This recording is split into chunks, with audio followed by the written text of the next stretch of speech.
রাসূল করিম সাল্লাল্লাহু আলাইহি ওয়াসাল্লাম একটি হাদিসে বলেছেন, আমি কখনো কোথাও কোনো জিকিরের মজলিসে হাদিসটিকে আলোচনা করেছি। আজকের পুনরায় স্মরণ করিয়ে দেওয়ার জন্য হাদিসটাকে পুনরাবৃত্তি করছি। হয়তো আমরা ভোলা মানুষ, ভুলে যেতে পারি, বললে মনে উঠবে। প্রিয় নবী সাল্লাল্লাহু আলাইহি ওয়াসাল্লাম তার সাহাবায়ে কেরামদেরকে বলেছেন, আলা উনাব্বিউকুম বিখাইরি আমালিকুম। রাসূল বলেন, আমি কি তোমাদের বলবো না তোমাদের আমলগুলির মধ্যকার শ্রেষ্ঠ আমলের কথা? 2 নম্বরে বললেন, ওয়া আযকাহা ইনদা মালিকুকুম। তোমাদের যত আমল আছে সব আমলগুলির ভিতরে ওই আমলটি সবথেকে পবিত্রতম আমল। তৃতীয়ত বললেন, ওয়ারফাইহা ফি দারাজাতিকুম। তোমাদের মর্যাদার জন্য ওই আমলটা অত্যন্ত মর্যাদা বৃদ্ধিকারক।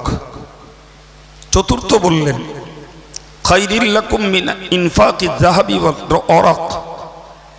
তোমরা সোনার উপর দান করো, অর্থকড়ি দান করো, কিন্তু প্রকৃত যদি সেই আমলটা করতে পারো তাহলে সাময়িক সোনার উপর দান করে আল্লাহর কাছে প্রিয় হওয়া যায়, কিন্তু এই আমলটার বিনিময়ে ধারাবাহিকভাবে আল্লাহ পাকের কাছে শ্রেষ্ঠত্ব লাভ করা যায়। 5 নম্বরে বললেন, খাইরিল লাকুম মিন আন তালকু আদুওয়াকুম ফাতাদরিবু আনাকাহুম ওয়া ইয়াদরিবু আনাকাকুম। প্রিয় নবী বললেন, ওই আমলটার 5 নম্বর একটি গুণগত মান হলো, তোমরা তোমাদের শত্রুদের মোকাবেলা করবে, কখনো তোমরা তাদেরকে হত্যা করবে, আবার কখনো তারা তোমাদেরকে হত্যা করবে, কখনো তোমরা তাদের গর্দান উড়িয়ে দেবে, কখনো তারা তোমাদের গর্দানকে মারবে। এই হাদিস শরীফে 5টি কথা বলা আছে। আমি আবার একবার গুনে দিচ্ছি।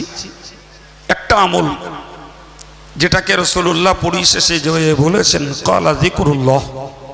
হুজুর বলেন, ওই আমলটি হলো আল্লাহ পাকের জিকির। সুবহানাল্লাহ। এই জিকিরটার 5টা গুণ এই হাদিসে বর্ণিত হয়েছে।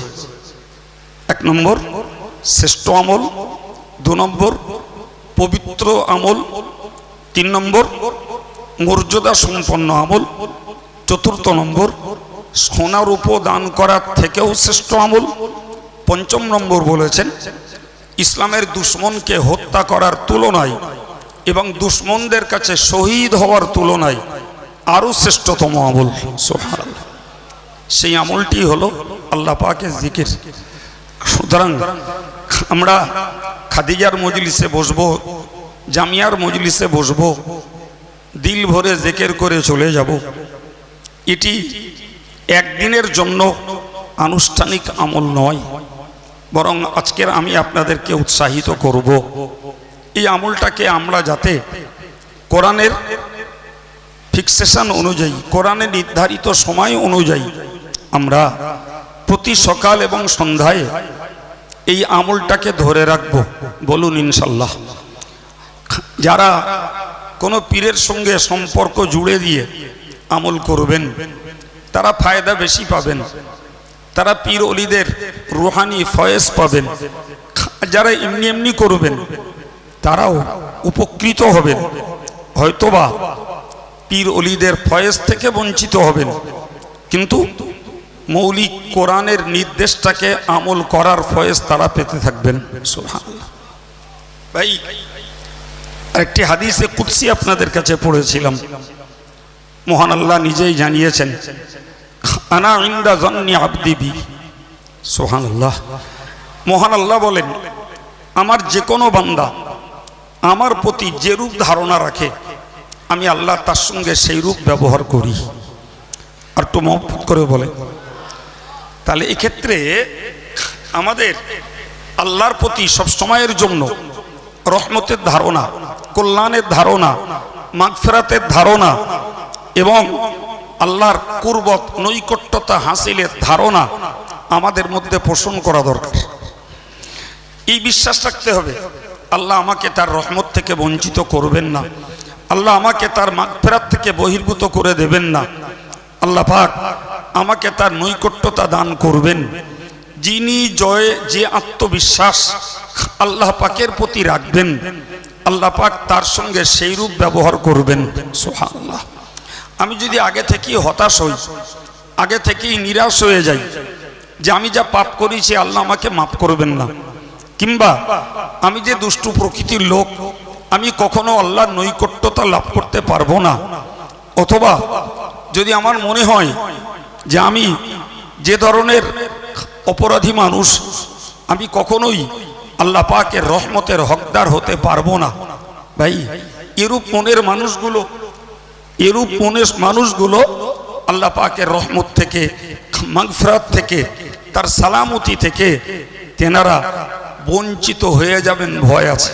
আমি আপনাদেরকে আজকে অনুরোধ করব, এই হাদিস আমি আম জনতার সামনে কখনো কোনোদিন বলেছি বলে মনে পড়ে না, আজকের বলছি।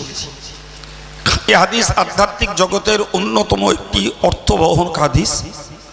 তো আজকের আপনাদের সামনে বলছি, হয়তো অন্য আলেমদের কাছ থেকে আপনারা শুনে থাকতে পারেন যে মহান আল্লাহ বলেছেন যে আমার বান্দা আমার প্রতি যে রূপ ধারণা রাখে আমি তার সঙ্গে সেই রূপ ব্যবহার করি।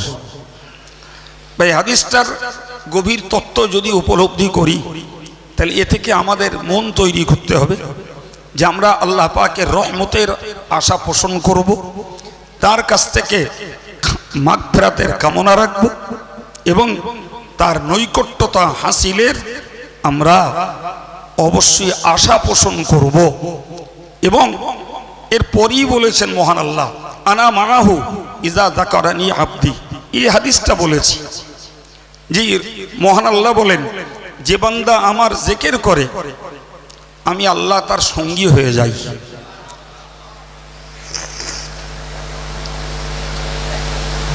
এই সঙ্গী হওয়ার অনেক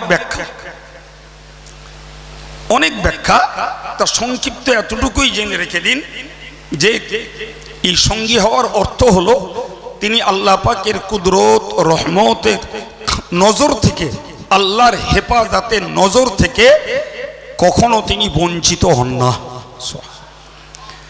ভাই আমরা সুন্নতুল জামাতের আকীদার মানুষ, আমরা বিশ্বাস করি আল্লাহ পাক লা জিসমা লাহু, তার কোনো শরীর নেই, তার কোনো আয়তন নেই, তার কোনো ওজন নেই, ফলে তিনি আমাদের সঙ্গী কোনো বস্তু হিসাবে নয় বাবা, বরং মনে রাখতে হবে তেনার সঙ্গী হওয়ার অর্থ হলো যে আমরা কখনো তার রহমত থেকে, তার হেফাজত থেকে, তার সালামত থেকে বঞ্চিত হব না ইনশাআল্লাহ, বরং সর্ব অবস্থাতেই যেমন তার জ্ঞান গোচরের ভিতরে থাকবো, তেমন যে কোনো মুহূর্তে যেখানে কেউ নেই আমরা সেখানে একেবারেই অপ্রত্যাশিতভাবে ওই আল্লাহ পাকের রহমতের হকদার হতে পারবো।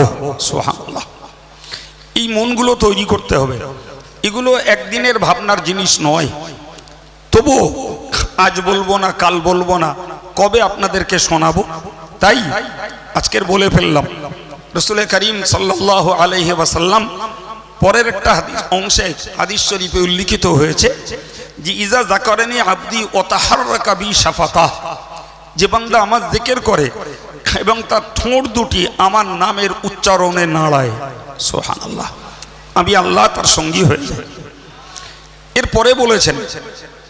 এরপরে বলেছেন আমার আল্লাহ পাক নিজেই বলেছেন যে ফাইজা যাকারানি ফি নফসি, কোন বান্দা একা একা বসে বসে আল্লাহ জিকির করে, যাকারতুহু ফি নফসি, আমি আল্লাহ ওই বান্দাকে একাকেই স্মরণ করে থাকি। সুবহানাল্লাহ। ওমান যাকারানি ফি মালাইন, আর যারা দলগতভাবে সমাজগতভাবে সঙ্গবদ্ধ হয়ে আমি আল্লাহ পাকের জিকির করে, যাকারতুহু ফি মালাইন খায়রুম মিনহুম, তাদের থেকে উত্তম পরিবেশে আমি আল্লাহ তাদের জিকির করে থাকি। এই উত্তম আল্লাহ পাকের কাছে উত্তম পরিবেশ হলো ফেরেশতা মহলে। আজকে আমরা খাদিজা মাসার বাৎসরিক ইসালে সবে সঙ্গবদ্ধ হয়েছি। হাদিস অনুযায়ী আমরা বিশ্বাস করতে পারি আল্লাহ পাক আমাদের জিকির করবেন তার ফেরেশতা মহলে। এই জিকিরের এতটা গুরুত্ব এবং মহত্ব হাদিস শরীফে উল্লেখিত রয়েছে। মহান আল্লাহ এরপরে বলেছেন, মান তাকাররাবা মিন্নি শিবরুন, যে বান্দা আমার জিকিরের মাধ্যমে আমার 1 বিঘাত ঘনিষ্ঠ হতে চায়, তাকাররাবতু ইলাইহি যিরাআন, আমি আল্লাহ ওই বান্দার 1 হাত নিকটে চলে যাই। ওমান তাকাররাবা ইলাইয়া যিরাআন, যে বান্দা আমার দিকে 1 হাত নিকটতম হয়, তাকাররাবতু ইলাইহি বাআন, আমি আল্লাহ 1 বাও পরিমাণ তার দিকে এগিয়ে যাই। পরে বলেছেন, ওমান আতানি ইয়ামশি, যে বান্দা হেঁটে হেঁটে আমার দিকে আগিয়ে আসে, তাকাররাবতু ইলাইহি হারবালাতান, আমি আল্লাহ ছুটে ছুটে তার দিকে এগিয়ে যাই। সম্মানিত ভাইরা, আগেই বলেছি সুন্নাতুল জামাতের আকীদা অনুযায়ী আল্লাহ পাকের শরীর নেই এবং পৃথিবীর কোনো বস্তুর সঙ্গে তার কোনো তুলনা নাই। তাহলে আল্লাহ পাকের এই নিকটে হওয়ার অর্থ কি? মুহাদ্দিসরা তার জবাবে বলেছেন, যিনি আল্লাহর দিকে 1 বিঘত এগিয়ে যান, আল্লাহর রহমত তার দিকে 1 হাত এগিয়ে আসে। যিনি আল্লাহর দিকে 1 হাত এগিয়ে যান, আল্লাহর রহমত তার দিকে 1 বাও এগিয়ে আসে। যিনি আল্লাহর দিকে ধীর পদক্ষেপে এগিয়ে যান, আল্লাহর রহমত ছুটে ছুটে তার দিকে এগিয়ে যায়। সুতরাং আমরা যদি মনে করি আল্লাহ পাকের রহমতের কাঙাল, আল্লাহর রহমতের মুখাপেক্ষী, আল্লাহ পাকের রহমত আমাদের প্রয়োজন, তাহলে এর একটি উত্তম পন্থা হলো বিনীতভাবে ভীত সন্ত্রস্ত মন নিয়ে আল্লাহ পাকের জিকিরের প্রতি আকৃষ্ট হওয়া। আজকে মজলিস থেকে প্রশিক্ষণ নেই, মন তৈরি করি, আর দুনিয়ার যেখানেই ফজর আর মাগরিবের নামাজ পড়ি সেখানে ওই মানসিকতা নিয়ে একটু আল্লাহর সঙ্গে সম্পর্ক গাঢ় করতে আমরা চেষ্টা করি। আল্লাহ আমাদের জন্য সহজ করে দেন, বলুন আমিন। সকলেই বিসমিল্লাহ সহ সূরা ফাতিহা শরীফ, ইখলাস শরীফ, দুরূদ শরীফ